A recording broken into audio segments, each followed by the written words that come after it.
Alors pour vérifier vos connaissances à l'issue de ce sujet numéro 1 associé aux contraintes de l'image, eh bien je vous propose de réaliser un petit quiz. Alors dans ce quiz, vous aurez évidemment des questions, des propositions et un temps imparti au-delà duquel je vous proposerai directement les réponses que je me proposerai également de vous expliquer. Alors voilà la première question. Qui fait quoi? Donc là, je vous demande simplement de me proposer, par exemple, de vérifier avec moi que InDesign sert à telle ou telle fonction, qu'Illustrator sert à faire telle ou telle chose, et Photoshop également. Voilà, je vous laisse tranquille, et dans quelques secondes, nous affichons les résultats.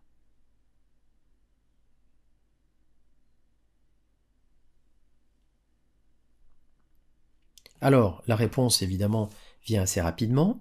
InDesign est un logiciel de mise en page qui permet de réaliser des brochures et des flyers.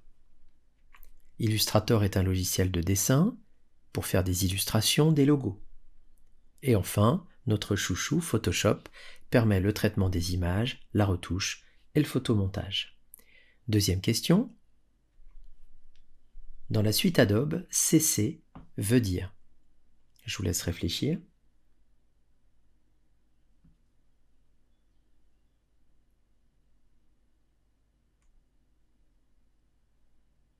Alors bien sûr, la réponse c'est Creative Cloud, tout simplement parce que depuis peu, il n'y a plus de versionning dans les produits Adobe, c'est-à-dire que vous n'avez plus de version CS5, CS6 ou je ne sais quoi. Vous avez maintenant des versions CC qui évoluent dans le temps, et comme elles fonctionnent en réseau, elles vous offrent la possibilité de partager des informations sur un serveur, le cloud, d'où le nom Creative Cloud et donc l'abréviation CC dans les produits Adobe. Question suivante. Dans la lutte entre le bitmap et le vectoriel, pourriez-vous dire qu'Illustrator est un logiciel de dessin vectoriel et que Photoshop est un logiciel bitmap?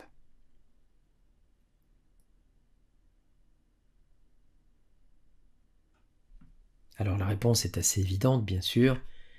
On se rappelle qu'Illustrator est un logiciel de dessin vectoriel, alors que Photoshop est un logiciel bitmap.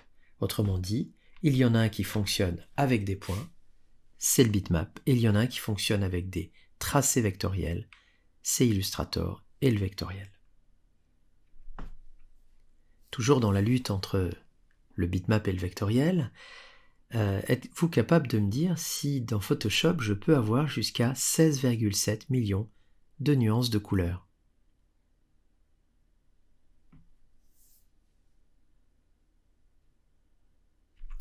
C'est bien évidemment vrai, et c'est la force du bitmap, et en particulier de Photoshop, puisque dans Illustrator, vous aurez environ 256 nuances de couleurs. Donc vous imaginez facilement à quel point il est possible de traiter les couleurs de manière confortable dans Photoshop grâce au bitmap. La résolution, c'est quoi?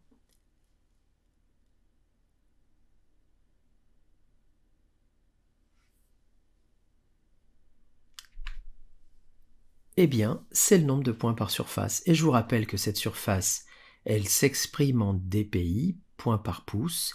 Et c'est pour ça qu'ici, je vous ai rappelé l'icône que vous avez en bas, enfin l'image que vous avez en bas, qui représente tout simplement un pouce carré dans lequel vous avez plus ou moins de points. Donc plus il y a de points, évidemment, plus la densité est forte. Et à ce moment-là, on peut dire que la résolution est forte. La définition, par contre, c'est quoi?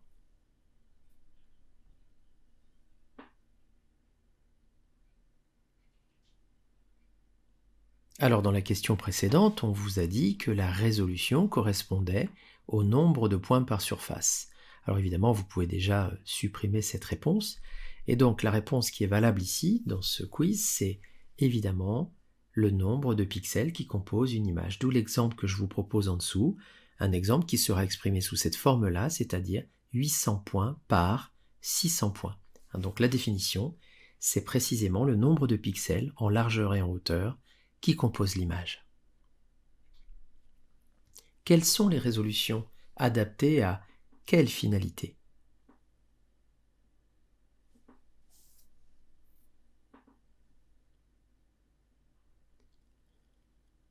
Alors dans ce cas-là, c'est assez facile à mémoriser, 3 types de résolution adaptés à 3 types de finalités différentes, à commencer par le 72-96. Alors, pourquoi 2 valeurs? Parce que très souvent, sur du web pur et dur, sur des écrans conventionnels, on est suffisant si on travaille à 72 dpi.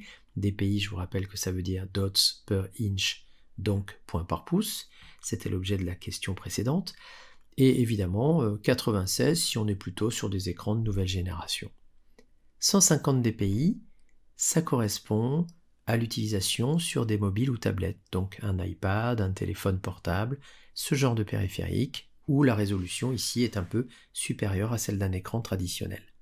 Et enfin, 300 dpi pour faire du print, autrement dit, pour être en mesure d'envoyer votre document chez un imprimeur. Donc tout ce qui est brochure, tablette, flyers, affiches, seront évidemment imprimés de préférence chez l'imprimeur. Alors une question un peu piège, si j'augmente la taille de l'image dans Photoshop, qu'est-ce qui se passe?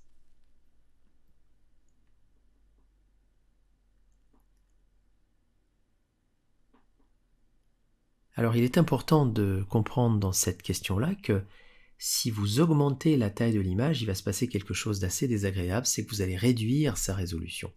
Pourquoi? Eh bien tout simplement parce que lorsque vous augmentez la taille d'une image, vous écartez également les points les uns des autres.